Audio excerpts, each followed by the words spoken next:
रामचंद्रजी लक्ष्मणजी आणि सीता माता प्रवास करत करत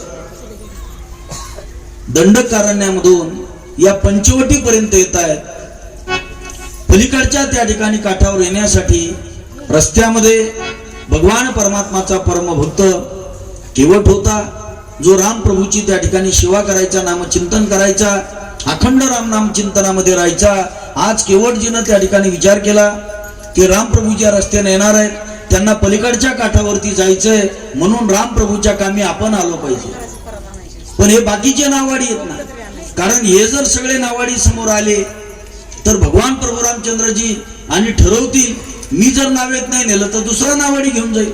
म्हणून त्या गोहकानं केवटानं सगळ्या त्या ठिकाणी नावाड्यांना आज विनंती केली की नावाड्याहो, मी आयुष्यभर तुम्हाला कधी काही मागितलं नाही, इथून पुढे पण तुम्हाला काही मागणार नाही. फक्त माझी आज एकच विनंती आहे, आजच्या दिवस तुम्ही सगळेजण सुट्टीवर जा. कारण आज भगवान प्रभू रामचंद्रजी इथे येणार आहेत ना, आजची सेवा फक्त माझ्या वाट्याला द्या, नंतर मी तुम्हाला इथून पुढे कधीच काही मागणार नाही. त्या दिवशी सगळ्या नावाड्यांनी त्या केवटाचं ऐकलं, सगळ्यांनी आपापल्या नावा झाडाला बांधल्या आणि सगळे नावाडी त्या दिवशी गैरहजर राहिले. नावा तिथं त्या गंगेच्या काठावर हजारो नावा बांधल्या होत्या झाडाला, पण एकही नाव चालवणारा नव्हता, फक्त केवट आपल्या नावेपाशी उभा होता. आणि केवटच्या जवळ जेव्हा त्या ठिकाणी भगवान प्रभू रामचंद्रजी आले, केवट जवळ उभा होता, तर ओळखलं त्यांनी रामप्रभूला. पण रामप्रभूकडे नुसता बघून हसतोय. रामप्रभूजी म्हटले, का रे तू नावाडी आहेस का? म्हणे हो प्रभू. काय काम आहे? म्हणे काही नाही, आम्हाला तिघांना पलीकडच्या काठावर जायचं. केवट म्हटला, तुमचा परिचय द्या. रामप्रभू म्हटले की दुकानदाराला काय करायचं? परिचय काय करायचा? गुळ द्या म्हणलं की गुळ द्यायचा, साखर द्या म्हटलं की साखर द्यायचं, तुला काय करायचं, कोण घेतय म्हणून. तरी सुद्धा केवट म्हटलं असं जमणार नाही, मला तुम्ही कोण आहात सांगा, मग मी तुम्हाला पलीकडच्या काठावर नेतो. तेव्हा भगवान प्रभू रामचंद्रजी म्हणतायत की मी अयोध्येचा राजा दशरथाचा मुलगा श्रीराम आहे, माझ्यासोबत हा भाऊ लक्ष्मण आहे, आणि माझी भार्या माझी पत्नी ही सीता आहे. आम्हाला पलीकडच्या काठावरती जायचंय. रामप्रभूचं नाव ऐकल्यावर आता केवट मजा करतोय भगवान प्रभू रामचंद्रजीची. केवट म्हणतोय की प्रभू, मी तुम्हाला पलीकडच्या काठावर न्यायला तयार आहे, परंतु मला एक भीती वाटते. म्हणे कशाची? मी असं ऐकलं म्हणे की तुमचा पाय एका दगडाला लागला तर त्या दगडाची स्त्री तयार झाली, ती अहिल्या नाही का? रामप्रभूचा पाय लागला, अहिल्या तयार झाली.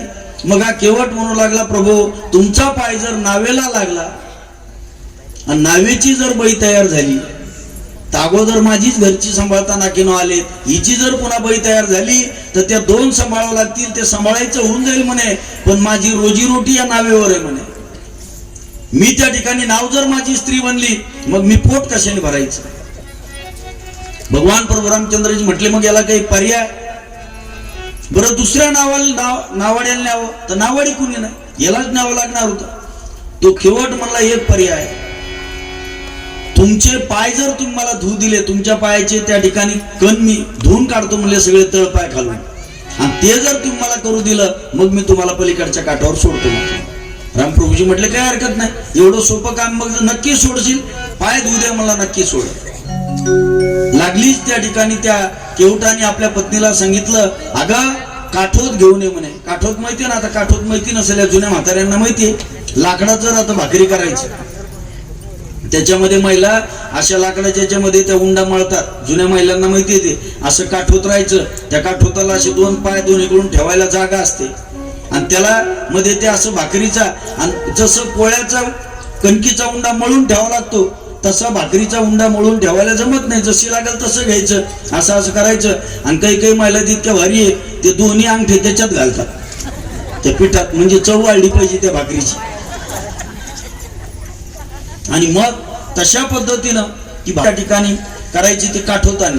त्या काठोतामध्ये भगवान प्रभू रामचंद्रजीचे पाय ठेवले, एक भांडभर पाणी आणलं, त्याच्यामध्ये तांब्या घेतला, आणि केवटानं रामप्रभूला अशा जागेवर बसवलं की जो दगड असा निसरडा होता, म्हणजे ज्याच्यावर व्यवस्थित बसता येणार नव्हतं, अशा निमुळत्या दगडावर भगवान प्रभू रामचंद्रजीला बसवलं, आणि केवट पाय धुवू लागले.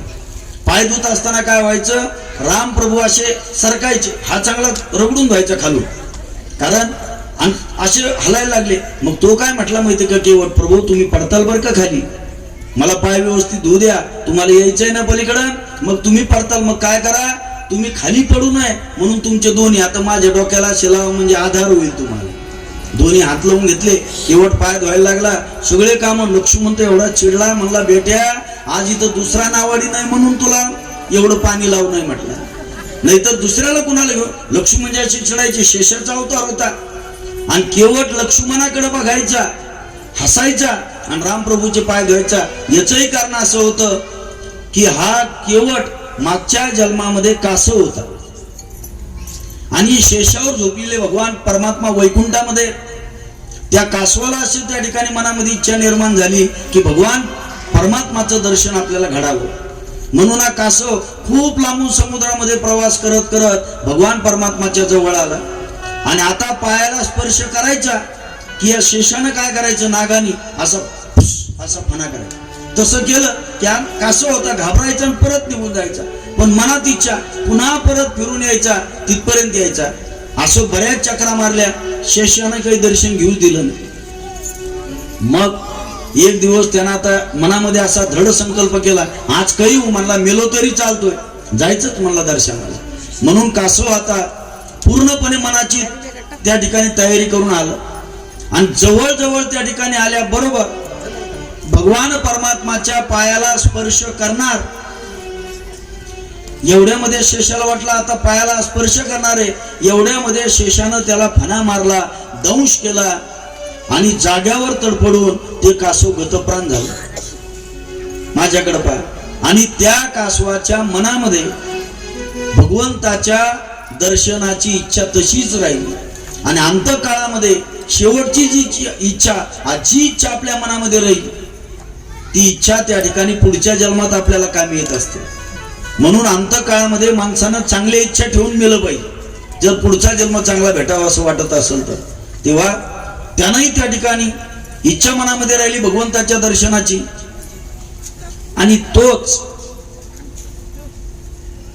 इकडे पहा तुम्ही सगळे माझ्याकडे, ते काय करायला लागले तुम्हाला सांगू का, केळी आणल्या आणि तुम्हाला प्रसाद म्हणून वाटण्यासाठी केळीचे 2-2, 3-3 तुकडे करणं चालू आहे. आता बघा इकडे माझ्या,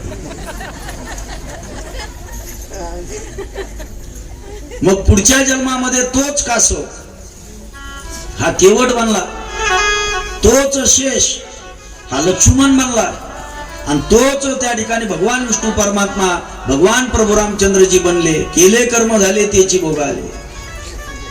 आणि आता तो त्या ठिकाणी केवट लक्ष्मणाकडे याच्यासाठी बघत होता. लक्ष्मण म्हणजे शेषाचा अवतार आहे. केवट म्हणत होता, बेट्या मी तेव्हा दर्शनाला आलो कासव म्हणून तुम्हाला येऊ दिलं नाही, आता बघ म्हणले तुझ्या नाकावर टिचून तुझ्या डोळ्यासमोर भगवान परमात्माची पूजा करतो का नाही पहा म्हणला. त्या याचे पाय धुतले प्रभूचे आणि नंतर आता चढा म्हणे त्या ठिकाणी नावेमध्ये. तेव्हा भगवान प्रभू रामचंद्रजी लक्ष्मणजी आणि सीतामया नावेमध्ये चढले. कधी कधी देवाला सुद्धा भक्तालाच देवाकडे काम पडतं असं नाहीये, देवाला सुद्धा भक्ताकडे काम पडतं. कभी कभी भगवान कभी भगवान कभी भक्तों से काम पड़े. जाना था गंगा पार केवट के नाम चढ़े, जाना था गंगा पार केवट के नाम चढ़े.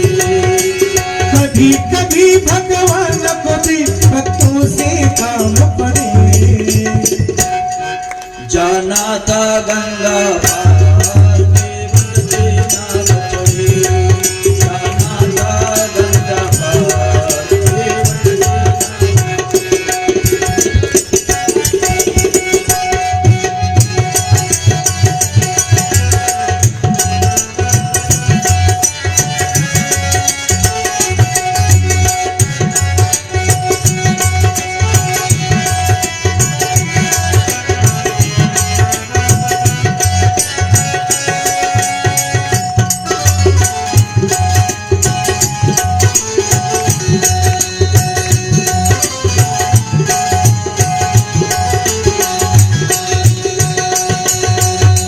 के छोड़ प्रभु वन में धाये. सिया राम लखई गंगा तट आए।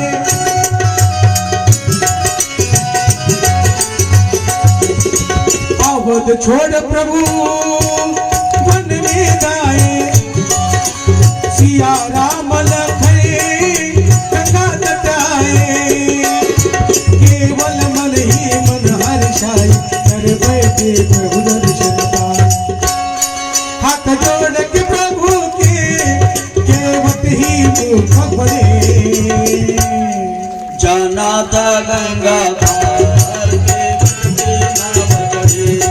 जाना था गंगा पार केवट के नाव चढ़े।